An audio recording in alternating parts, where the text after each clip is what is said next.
Bir dənə mən həmişə bunu deyirəm ki, qəribə bir şeydir. Bir cavan oğlan idmançı olmaq istəyir, hə? Deyir ki, təbiidir də idmançı daş qaldırar, əziyyət çəkər. Orada deyim, bu nədir? Mən əziyyət çəkirəm. Qəribədir ki, insanlar dinə növbə çatanda etiraz edir. Bir uşaq universitetə hazırlaşır, oxuyur, deyir də oxumalıyam da, təbiidir.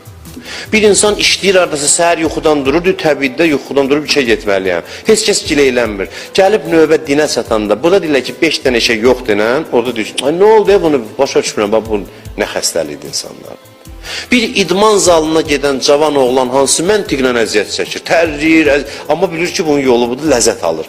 Dəyər də, sonra geçsin, özünü göstərsin də, qolları belədir, ora bir şey yazsın, eləsin, belə gəzsin.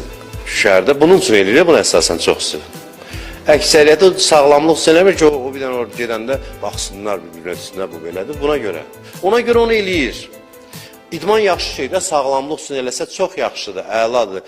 Amma gəlib dinə çatanda, görürsən mübarizədən danışanda insanlar narahat olur. Bu mübarizə şirin mübarizədir, qaydasında aparırlarsa, o zaman insan nəfsinə yox deməklə itirməyəcək, artığını qazanacaq. Bu qədər.